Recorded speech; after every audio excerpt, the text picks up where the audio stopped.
AFTV, what can we say? It was a very disappointing result in the end. What went wrong? Ooh, good question to start off with. Jesus Christ, what went wrong? We kind of... What went right? What went right? Lacazette scored a banger. That's about it, really.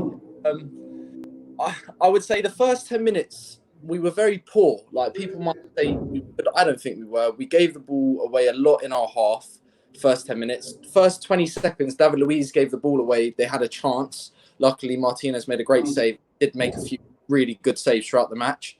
Another highlight to how we're not missing Leno. Then I would say, not against the run of play, but Lacazette scored a brilliant goal. Sergio Aurier made two mistakes. He did a very poor header. Then Xhaka beat him in a 50-50. Lacazette, absolutely fantastic finish. And then 90 seconds to 2 minutes later, Kolasinac gives David Luiz a hospital pass. You've probably interviewed so many people already. You're probably bored of hearing.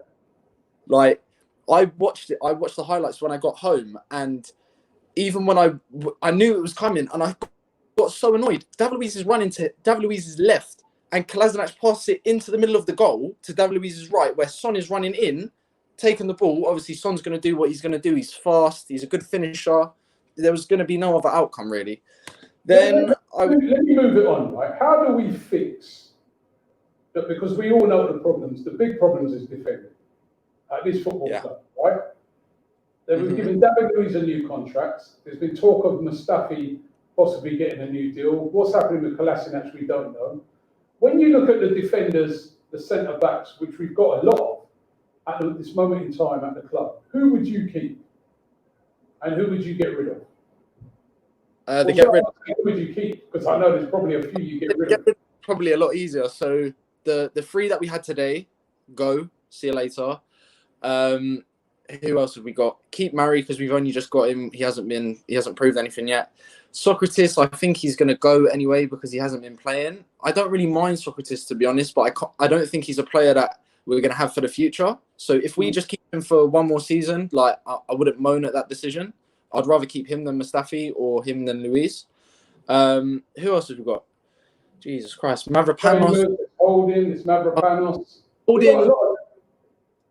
I'd say Holding can go out on loan, I guess. And yeah, Mavropanos and Chambers, like, Chambers probably go on loan again, and Mavropanos, just get rid of him. Because what it is with me, especially with defenders, they have to defend first. They have to be a defender. And today, this is what annoys me. So recently we have been playing quite well, and we've been keeping clean sheets. But if you look at the teams we've been playing against, all of them are quite comfortable in possession, or they like having the ball. Leicester, they really like having the ball. Wolves, you might say they're a bit counter-attacking, but they're very good on the ball. And the way that we've been defending is by at the front. We've been pressing them. We've been on it. Whereas today, Tottenham didn't have a lot of the ball. So their goals that they scored were just our mistakes. I remember, annoyingly and ironically, it's Mourinho who's made a comment before. I've seen it in an interview, or I think he put it in a book or something. He said, the team that commits the least amount of mistakes will win the match. And that always seems to happen, because if you look... that's why it always seems to get the better of us, because we, over the years, we cannot defend and we make a lot of mistakes. Exactly. But is it coincidence that it's always against Jose Mourinho's team that we make a mistake? He sets his team up to play against us. They had two backs of four. They had the two strikers up top. They said, get past us. They don't care about trying to beat us. It looked like two teams that didn't want to lose rather than trying to win. There's a massive difference in that. We didn't want to lose today. Tottenham didn't want to lose today, but Tottenham actually had the defence in place, the structure to not lose the match. Now, we had the chances to try and win the game. Aubameyang hit the bar. Aubameyang again had another shot. Lloris made a really, really good save. But other than that, I can't really remember another time where we've made Lloris do loads of things. I think Pepe had a shot in the first half that's just gone wide, but they had chances as well. You can't say we dominated them. We dominated them possession-wise, but the stats say we had 12 shots, 4 on target. Tottenham had 13 shots and 8 on target. So if you look at those stats...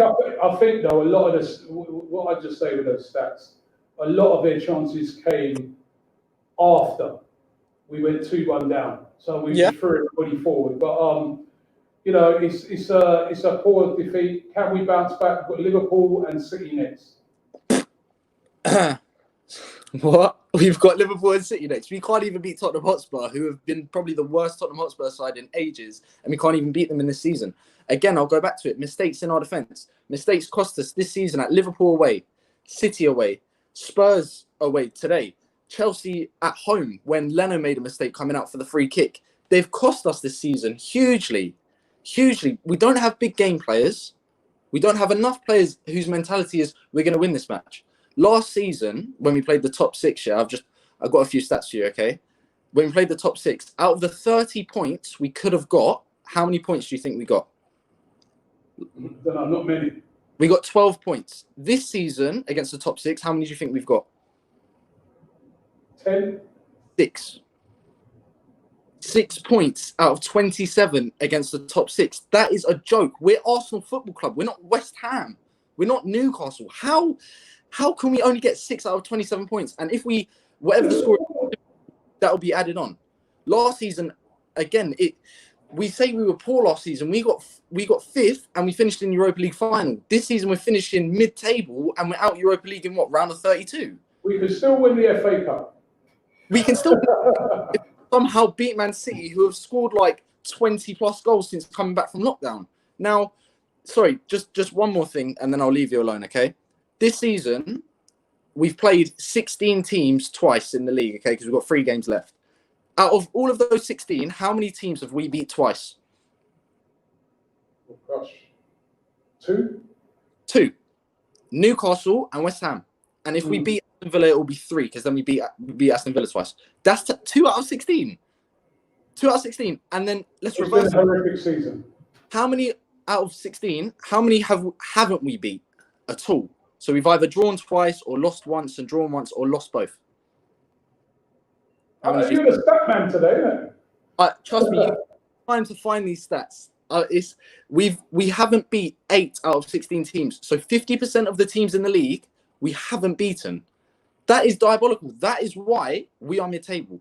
This cannot continue. Now, the reason why that's happened is because, one, it's been all up and down with the managers this season, but the players, ultimately, they're not good enough for this football club. No, Okay. if you look since we've been out of the Champions League, Mustafi's been here. I'm not blaming it just on these players. I'm saying you look at things. Mustafi's been here. We haven't been in Champions League. Kolasinac has been here. Haven't been in Champions League. Xhaka has been here. Haven't been in the Champions League. All players that make loads of mistakes. But we'll move on to Liverpool on Wednesday. Probably get slapped up there as well. We're 9th, level on points with Burnley, the mighty Burnley, on 50 points. And yeah, hopefully we get a result on Wednesday. And let's try and win the FA Cup at least. Cool. Nice one, man. Robbie here from AFTV. We just got to say a big thank you to everybody who follows us across our various channels. Over 1 million followers on YouTube. Don't forget, you can now also catch us on Reddit. We're on Reddit, so get involved with us on Reddit and also on TikTok. Keep it AFTV, baby, right here.